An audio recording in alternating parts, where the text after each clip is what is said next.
আমরা পোয়েট্রি সিরিজটা আবারও কন্টিনিউ করব। আমরা ক্লাস 11-এর ফার্স্ট সেমিস্টারের পিসগুলো কিংবা চ্যাপ্টার্সগুলো পড়ছিলাম। আমরা আজকে পড়ব the second coming, written by W.B. Yeats, অর্থাৎ উইলিয়াম বাটলার ইয়েটস। আমরা সর্বপ্রথমেই এই টেক্সটার দুটো পার্টে ভাগ করেছি। আজকে যেটা করতে চলেছি সেটা হচ্ছে ফার্স্ট পার্ট তথা পার্ট 1। আমরা আজকে ব্যাকগ্রাউন্ড ফ্যাক্টস তথা ইন্ট্রোডাকশান আজকে জানব। তারপরেই আমরা এর পরের ক্লাসে এই টেক্সটটাকে আমরা থরলি পড়ব। বেসিক্যালি ক্লাস 11-এর সিলেবাসে এই চ্যাপ্টারটা অন্তর্ভুক্তি হওয়াটা আমার মনে হয় ততটা যোগ্য নয় কিংবা ততটা প্রযোজ্য নয়। এটা বেসিক্যালি মাস্টার ডিগ্রির ছেলেকে বা স্টুডেন্টসকে দিলে সেও ঘোল খাবে, কারণ এতটা কঠিন এবং এতটাই তথ্যভিত্তিক একটা চ্যাপ্টার, যেটা রেডি করতে আমারও সময় লেগেছে অনেকটাই। ফলে এই চ্যাপ্টারটা ভীষণই কঠিন। তোমরা যদি পরীক্ষায় এই চ্যাপ্টার টাচ করতে পারো ভালো, না হলে এই চ্যাপ্টারটাকে বাদ দিয়ে তোমরা পরীক্ষায় অন্য চ্যাপ্টারকে টাচ করার চেষ্টা করবে। এত বেশি তথ্যভিত্তিক একটা চ্যাপ্টার, যেটা আজকের দিনের স্টুডেন্টসদেরকে মানে মনে রেখে চলাটা অত্যন্ত কঠিন। আমরা আর বেশি কথা বাড়াবো না, আমরা সরাসরি এই টেক্সটের যে পয়েন্টস টু রিমেম্বার রয়েছে সেগুলো আমরা এক এক করে জানব ইন ডিটেল। তারপরেই আমরা টেক্সটে আসব। Let's take a look now at first. The second coming, written by W.B. Yeats. আমরা বলছিলাম যে পয়েন্টস টু রিমেম্বারগুলো আমরা এক এক করে জানব। সর্বপ্রথমেই আমরা চলে আসব রিটেন ইন 1919, অর্থাৎ 1919 সালে এই কবিতাটা লেখা হয়েছিল। সালটা ভালো করে মাথায় রাখবে। 1919 কেন? তোমরা নিশ্চয়ই ইতিহাসে পড়ে এসেছ যে ফার্স্ট ওয়ার্ল্ড ওয়ার তথা প্রথম বিশ্বযুদ্ধ সংঘটিত হয়েছিল 1914 থেকে 1918। ঠিক তার পরের বছর উইলিয়াম বাটলার ইয়েটস এই কবিতাটা লিখছেন। কারণ কি? এর একটা হিস্টোরিক্যাল কনটেক্সট রয়েছে বা প্রেক্ষাপট রয়েছে, যে প্রথম বিশ্বযুদ্ধের যে ভয়াবহতা, প্রথম বিশ্বযুদ্ধের পর যে প্রাণহানি মানুষ তথা জগৎ তথা বিশ্ব দেখেছে, সেটার তাড়নায় কিংবা সেটার দ্বারা ব্যথিত হয়ে দ্য সেকেন্ড কামিং এই কবিতাটা W.B. ইয়েটস লিখেছেন। আমরা আসব এই হিস্টোরিক্যাল কনটেক্সট নিয়ে, আমরা পরবর্তীতে আসছি। তারপরেই আমরা চলে আসবো, দেখো, প্রিন্টেড অর্থাৎ ছাপা হয়েছিল, অর ফার্স্ট অ্যাপিয়ার অথবা সর্বপ্রথম আমাদের দৃষ্টিগোচর হয়েছিল দ্য ডায়াল, নভেম্বর 1920। 1920 সালের নভেম্বর মাসের দ্য ডায়াল নামক পত্রিকাতে এই কবিতাটা প্রথম ছাপা হয় কিংবা মুদ্রিত হয় কিংবা আমরা প্রথম দেখতে পাই। নেক্সট পয়েন্টে আমরা আসবো টাইপ। এটা কি ধরনের কবিতা? বেসিক্যালি এটা একটা লিরিক পোয়েট্রি। নেক্সট আমরা চলে আসবো স্ট্যাঞ্জা। এর দুটো স্ট্যাঞ্জা রয়েছে। নেক্সট আমরা চলে আসবো লাইন্স। 22খানা লাইন রয়েছে এই টেক্সটের তথা এই কবিতার। First with 8 lines and second with 14 lines, অর্থাৎ প্রথম স্ট্যাঞ্জাতে 8 লাইন রয়েছে এবং ফাইনাল স্ট্যাঞ্জাতে তথা সেকেন্ড স্ট্যাঞ্জাতে রয়েছে 14 লাইন। নেক্সট আমরা চলে আসবো টোন। এই কবিতার একটা টোন আমরা দেখব ওয়ারিড, বিষণ্ণ। নেক্সট প্রফেটিক অ্যান্ড অমিনাস টোন, একটা দৈব সুলভ কিংবা একটা ভবিষ্যৎবাণী মূলক এবং একটা অশুভ একটা টোন বা কণ্ঠস্বর আমরা এই কবিতার মধ্যে দেখতে পাবো। নেক্সট আমরা চলে আসব মুড। ওভারওয়েলমিং, ফরবোর্ডিং, ক্যাওটিক অ্যান্ড অ্যাপোক্যালিপটিক, অর্থাৎ যে ফরবোর্ডিং মানে হচ্ছে পূর্বাভাস সংক্রান্ত, ক্যাওটিক মানে হচ্ছে বিশৃঙ্খলা পরায়ণ, অ্যান্ড অ্যাপোক্যালিপটিক মানে হচ্ছে যে মহাপ্রলয় সংক্রান্ত কিংবা ভয়াবহ বিপর্যয় সংক্রান্ত। নেক্সট আমরা চলে আসবো structure. 2 stanzas, unequal length and is written in free verse. দুটো স্ট্যাঞ্জা কিংবা দুটো স্তবকে লেখা একটা কবিতা, আনইকুয়াল লেংথ, যার লেংথ দুটো সমান নয় কিংবা অসম, is written in free verse, যেটা লেখা হয়েছে মুক্ত ছন্দে। অর্থাৎ ফ্রি ভার্স কি সে বিষয় নিয়েই আমরা একটু বাদেই আসব। তার আগে আমরা আরও বেশ কিছু পয়েন্টস এক এক করে আমরা একটুখানি দেখে নেব। দেখো, তো নেক্সট আমরা এবার চলে আসবো rhyme scheme. No rhyme scheme or metrical pattern. Next, tools, repetition, imagery, allusion, rhetorical question. Next আমরা চলে আসবো metre, a loose iambic pentameter structure with lines that are mostly 5 stressed and 10 syllables long. Pentameter কি তা আমি আমার আগের ভিডিওতে আলোচনা করেছি, তোমরা চাইলে সেখানে গিয়ে দেখে নিতে পারো। নেক্সট আমরা চলে আসবো symbols, the falcon, the gyre, the rough beast or sphinx, Bethlehem. The falcon মানে তোমরা সবাই জানো বাজ পাখি, দ্য গায়ার মানে হচ্ছে চক্র বা আবর্ত, the rough beast or sphinx or Bethlehem and Bethlehem. Next আমরা চলে আসবো the falcon. The falcon represents humanity's control and governed or government which represents ordinary people who have lost their way. সোজা কথায় এখানে ফ্যালকন এই যে সিম্বলটা, এটা দিয়ে কি বোঝানো হয়েছে, যে ফ্যালকন রেপ্রেজেন্টস মানে ফ্যালকন এখানে প্রতিনিধিত্ব করে হিউম্যানিটিজ কন্ট্রোল, মানুষের যে নিয়ন্ত্রণ, অ্যান্ড গভর্নমেন্ট এবং সরকারের, হুইচ রেপ্রেজেন্টস অর্ডিনারি পিপল, যাকে কিনা প্রতিনিধিত্ব করে কে না সাধারণ মানুষ, হু হ্যাভ লস্ট দেয়ার ওয়ে, যারা কিনা সোজা কথায় কক্ষচ্যুত হয়েছে কিংবা দিক ভ্রষ্ট হয়েছে।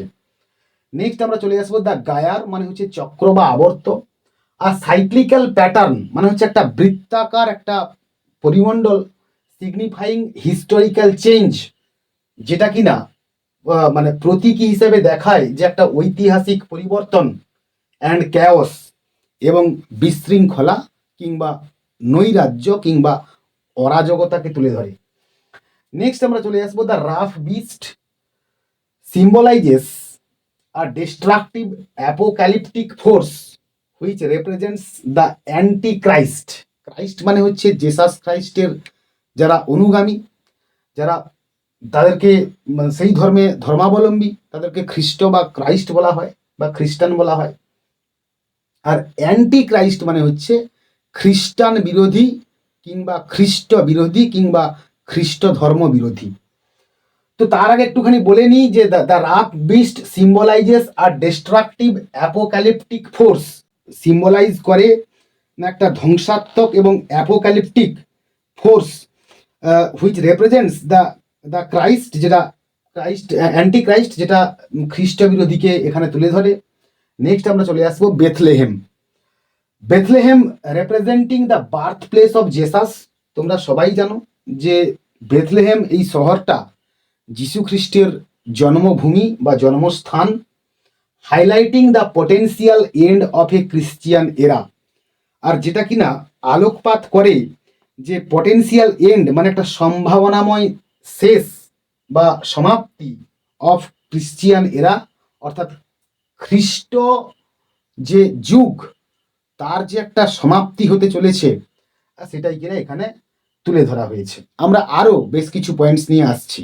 নেক্সট আমরা চলে আসবো rhetorical question within double inverted comma dot dot dot and what rough beast its hour come round at last slouches towards Bethlehem to be born. Slouches কথার অর্থ হচ্ছে অলস ভঙ্গিতে চলা। তো এর অর্থটা এরকমই হচ্ছে যে এবং কোন সেই ভয়ঙ্কর জন্তু যার সময় অবশেষে আসন্ন, সে কি অদ্ভুত ভঙ্গিতে বেথলেহেমের দিকে অগ্রসর হচ্ছে জন্ম নেবার জন্য। অর্থাৎ রেটোরিক্যাল কোয়েশ্চেন সেটাকেই বলা হয় যখন কোনো কবি কিংবা কোনো বক্তা পাঠকের উপর কোনো কোয়েশ্চেনের আনসার ছেড়ে দেন, তো সেটাকেই বলা হচ্ছে রেটোরিক্যাল কোয়েশ্চেন। নেক্সট আমরা চলে আসবো functions. Creates a sense of forwarding, next হচ্ছে reflects the historical context, next হচ্ছে এমার্জেস দ্য রিডার। নেক্সট আমরা চলে আসবো ফর্ম, ফ্রি ভার্স, মুক্ত ছন্দ আগেই বলেছি। নেক্সট আমরা চলে আসবো imagery, Yeats uses Christian imagery to describe the post war European atmosphere, অর্থাৎ ইয়েটস এখানে ব্যবহার করেছেন খ্রিস্টীয় ইমেজারি টু ডেসক্রাইব, বর্ণনা করতে, the post war European atmosphere, অর্থাৎ যুদ্ধ পরবর্তী ইউরোপের যে পরিবেশ কিংবা বাতাবরণ কেমন ছিল। The poem is considered a canonical art of modernist poetry. তো দ্য পোয়েম ইজ কনসিডার্ড অর্থাৎ কবিতাটিকে এখানে গণ্য করা হয় কিংবা বিবেচনা করা হয় আ ক্যানোনিক্যাল আর্ট, মানে হচ্ছে একটা অনুশাসনিক কিংবা ধর্মসম্মত শিল্প হিসেবে অফ মডার্নিস্ট পোয়েট্রি, আধুনিক কবিতার। নেক্সট আমরা চলে আসবো theme, the poem uses Christian imagery to describe the atmosphere of post war Europe, বলা হলো একটু আগেই। It suggests that a new ominous reality is emerging, আর এটা ইঙ্গিত করে যে আর নিউ মানে একটা নতুন, অমিনাস মানে হচ্ছে অশুভ, রিয়েলিটি মানে হচ্ছে বাস্তবতা, ইজ এমার্জিং আসন্ন কিংবা আমাদের সামনে আসতে চলেছে। তো নেক্সট আমরা এবার চলে আসব যে সেটিং, এই কবিতার সেটিংটা কেমন রয়েছে। There is not a specific physical location, এখানে কোনো বাস্তবসম্মত কোনো একটা জায়গাকে বেসিক্যালি এখানে তুলে ধরা হয়নি, but rather a metaphorical or philosophical space representing a time of great societal upheaval and transition likely occurring in the aftermath of World War the First. কিছুক্ষণ আগেই বলছিলাম যে প্রথম বিশ্বযুদ্ধের পরবর্তীকালে এমন একটা সময় কিংবা এমন একটা নৈরাজ্য এই জগতে বিরাজ করছিল, আর যেটাকে কেন্দ্র করেই কবি এখানে একটা সম্ভাবনাময় ভবিষ্যতের কথা ভেবেছেন কিংবা এখানে প্রেজেন্ট করেছেন। তো সেটাকেই এখানে বলা হচ্ছে যে যে but rather a metaphorical or philosophical space representing a time of great societal upheaval, একটা মহান সামাজিক একটা উত্থান, আপহিভাল অ্যান্ড ট্রানজিশন এবং স্থানান্তর, লাইকলি অকারিং যেটা কিনা ঘটতে চলেছে in the aftermath of World War the first, প্রথম বিশ্বযুদ্ধের পরবর্তীকালে। নেক্সট আমরা চলে আসবো central idea, the poem represents Yeats's fears in the aftermath of the Great War that society and order may have been damaged irrevocably, as a result mankind may be heading dot dot dot, অর্থাৎ সেই একই কথা ঘুরে ফিরে বলা হচ্ছে।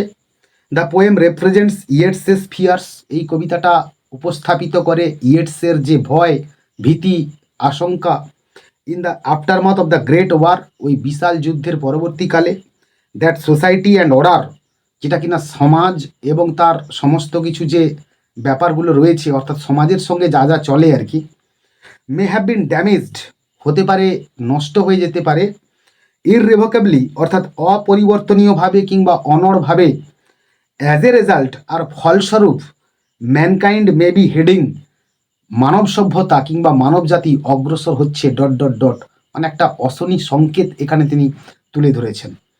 Next আমরা চলে আসবো title of the poem, the title the second Coming by W B. Yeats refers at the coming of Lord Jesus Christ, অর্থাৎ দ্য সেকেন্ড কামিংয়ের দ্বারা এখানে বোঝানো হচ্ছে যে ভগবান যীশু খ্রিস্টের আগমন আসন্ন, ফর দ্য সেকেন্ড টাইম, দ্বিতীয়বারের জন্যে, to protect the living beings, অর্থাৎ সেই সমস্ত মানব কুলকে বাঁচানোর জন্যে। অর্থাৎ আমাদের শ্রীমদ্ ভগবত গীতাতেও একই কথা ভগবান শ্রীকৃষ্ণ বলে গেছেন যে যখনই আমি দেখব যে এই ধরাধামে ধর্মের অনাচার হচ্ছে, অন্যায় অরাজকতা চলছে, তখনই আমি আবারও আবির্ভাব হব এই ধরাধামকে বাঁচাতে, এই বিশ্ব সংসারকে উদ্ধার করতে। তিনি তার গীতাতে, শ্রীমদ্ ভগবদ্ গীতাতে তার সেই শ্লোকে বলছেন যে যদা যদা হি ধর্মস্য গ্লানির্ভবতি ভারত অভ্যুত্থানম ধর্মস্য তদাত্মানং সৃজমহম পরিত্রাণায় সাধুনাং বিনাশায় চ দুষ্কৃতম ধর্ম সংস্থাপনার্থায় সম্ভবামি যুগে যুগে। প্রত্যেকটা ধর্মগ্রন্থের, প্রত্যেকটা ধর্মশাস্ত্রের যে এম বা উদ্দেশ্য যে একই, লক্ষ্য যে একই, সেটা আমরা আবারও প্রমাণিত হতে দেখলাম। এখানে জেসাস খ্রাইস্ট যে আবারও তার দ্বিতীয় আগমন ঘটাবেন এবং সেই আগমনের মধ্য দিয়ে তিনি এই মানবকুলের মধ্যে যে সমস্ত ব্যাধি, যে সমস্ত খারাপ, যে সমস্ত জিনিসগুলো দানা বেঁধেছে, সেগুলোকে তিনি আবারও পরিষ্কার করে একটা সুন্দর মানব সভ্যতা গড়ে তুলবেন। নেক্সট আমরা চলে আসবো অ্যাপোক্যালিপস, অর্থাৎ মহাবিপর্যয় সংক্রান্ত। অর্থাৎ apocalypse is a word that means the end of the world. Apocalypse হচ্ছে এমনই একটা শব্দ যার মানে বললাম যে মহাবিপর্যয় সংক্রান্ত, যার অর্থ হচ্ছে the end of the world, এই বিশ্বের সমাপ্তি কিংবা এই পৃথিবীর ধ্বংস। Or a very destructive event, অথবা কোনো ধ্বংসাত্মক কোনো ঘটনা। It can also refer to A prophetic revelation or a decisive battle.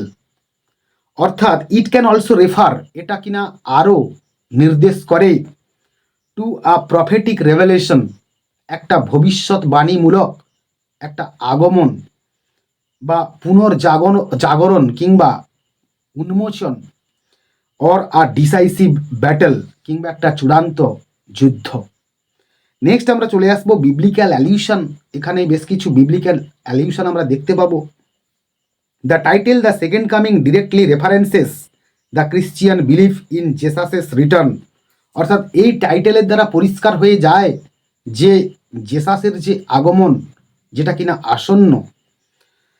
But the poem সাবভার্টস, কিন্তু এই কবিতাটা পরাভূত করে দিস এক্সপেকটেশন, এই প্রত্যাশাকে, by depicting a terrifying chaotic force instead, বর্ণনার মধ্য দিয়ে একটা বিশৃঙ্খলামূলক, একটা নৈরাজ্যমূলক কিংবা একটা অরাজকতামূলক একটা যে ফোর্স কিংবা একটা যে বল কিংবা একটা যে প্রভাব তার পরিবর্তে আসছে, সেটাকেই বর্ণনা করে। অর্থাৎ এই কবিতার নামকরণ করা হয়েছে জেসাস ক্রাইস্টের আগমন হিসেবে সেকেন্ড টাইমের জন্যে, কিন্তু সেই যে রূপটা, সেই রূপটা কিন্তু জেসাস ক্রাইস্টের যে কমনীয়, যে নম্র ভদ্র রূপ, সেটা কিন্তু হবে না।